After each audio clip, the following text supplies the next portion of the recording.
Hello, friends. I hope this finds you well. So, I want to thank everyone who submitted topics and things they want to hear more about. I know I haven't done these videos in a while. So, I'm kind of going to tackle two in one. And I want to talk about within human design the undefined centers and the throat center. So, undefined centers are the white shapes within your chart.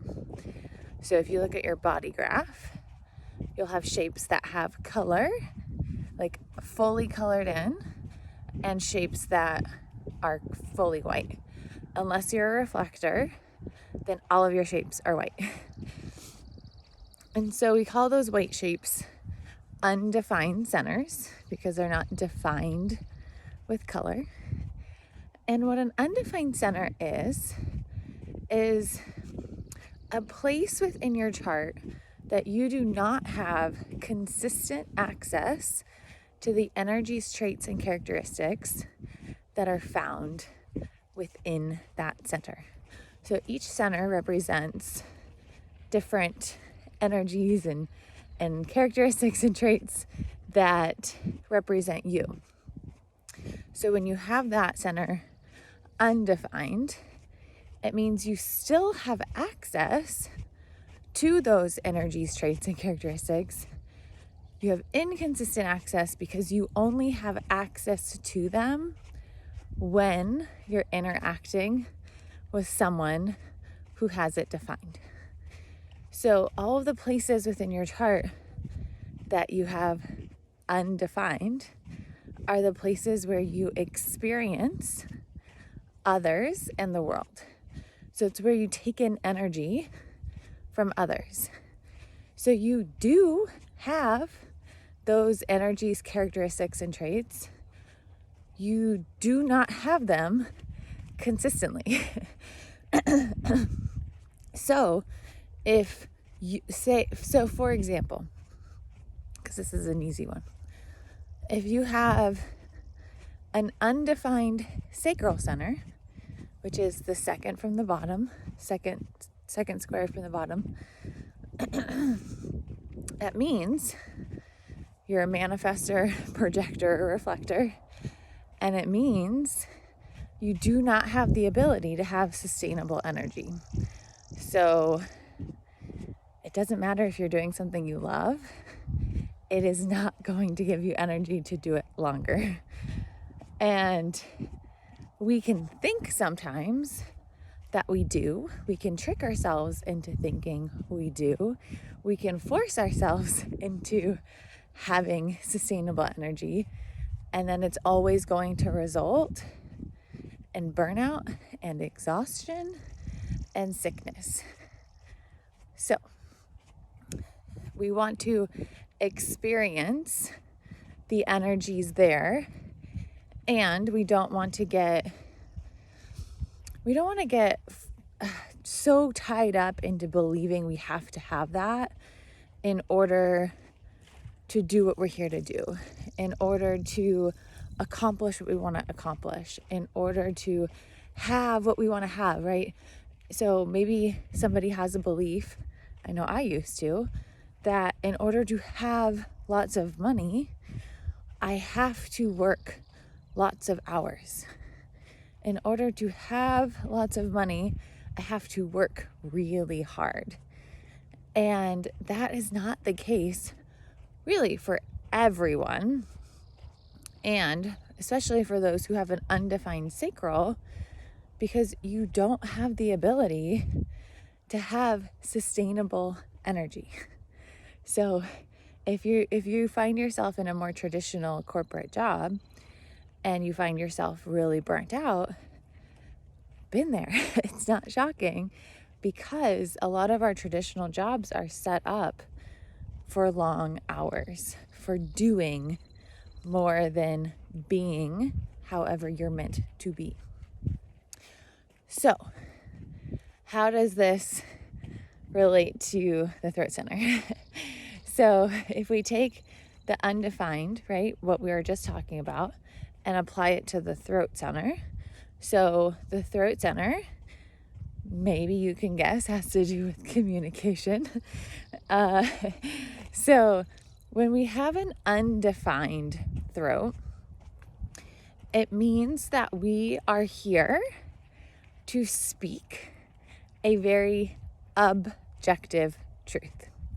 So those who have it defined are here to speak a subjective truth. So they're very much here to speak their story, to speak what is true for them, to speak whatever they're feeling.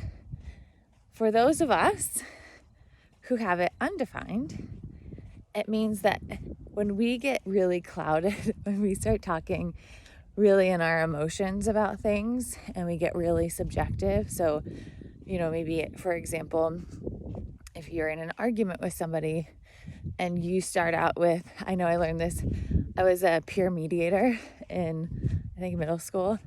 And at peer mediator school, they taught us I feel when blah, blah, blah. Well, when we speak that way, when we have an undefined throat, it can sometimes come off really harsh to the other person. And they're like, oh my gosh, like it wasn't that big of a deal. And you're like, yeah, I know. I was just saying that I was frustrated that you didn't do the dishes again when you said you were going to. And they could be like, oh, like it's not that big of a deal. And you're like, again, I know. And when we have an undefined throat and we speak a really subjective truth, it can come off like it's this like really big thing. So I am definitely not saying don't speak how you feel, don't share how you feel, that your emotions, your feelings don't matter. It's more of a matter of how do you communicate in a way that is going to be helpful for the situation. So in those situations, take the dishes, for example, what's going to be more helpful and get you to a better conclusion is to say, stick to the facts, right? So to stay high level and to say like, hey, you said you're going to do the dishes last night. They're still not done. When are they going to get done, right?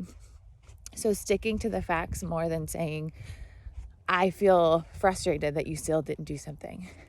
It comes off differently, I promise. And so again, it's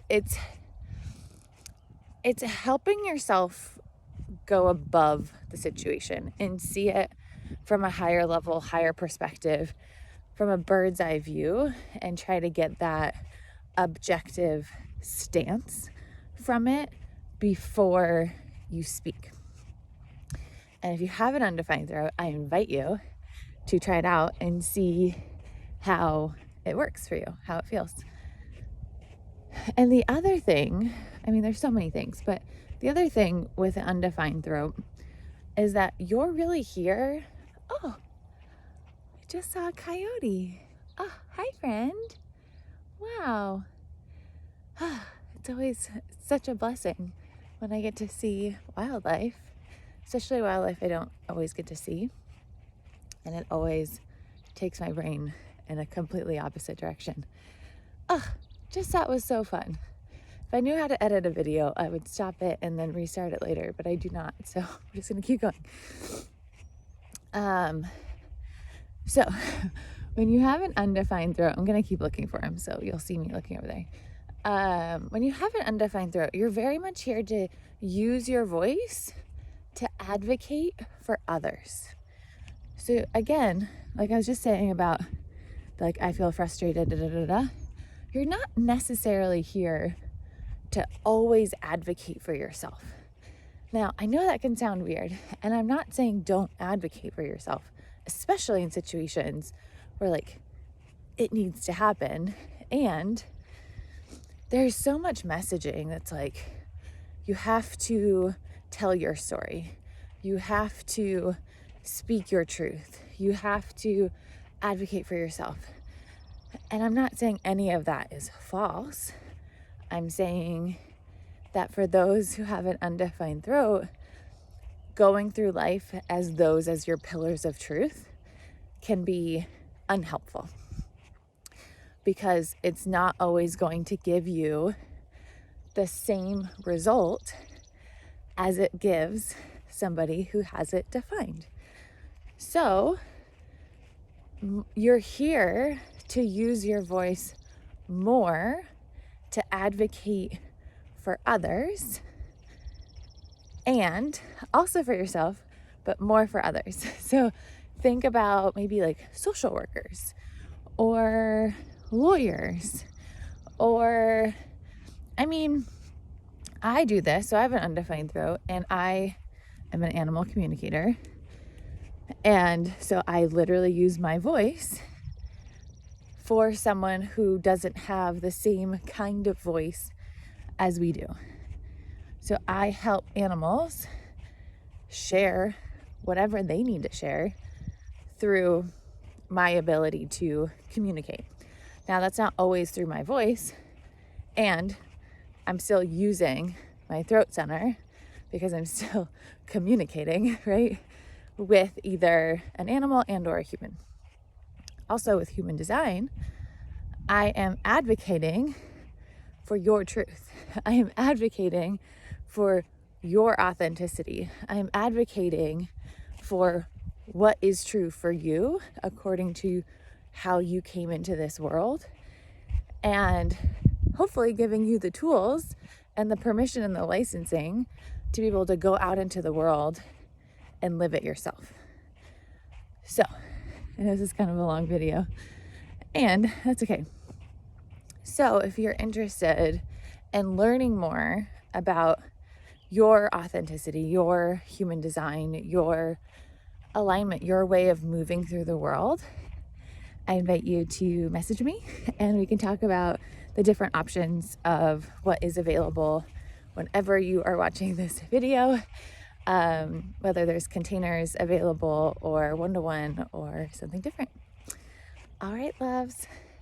Thank you for going on this walk with me this morning, and I hope this was helpful, and I will talk to you soon.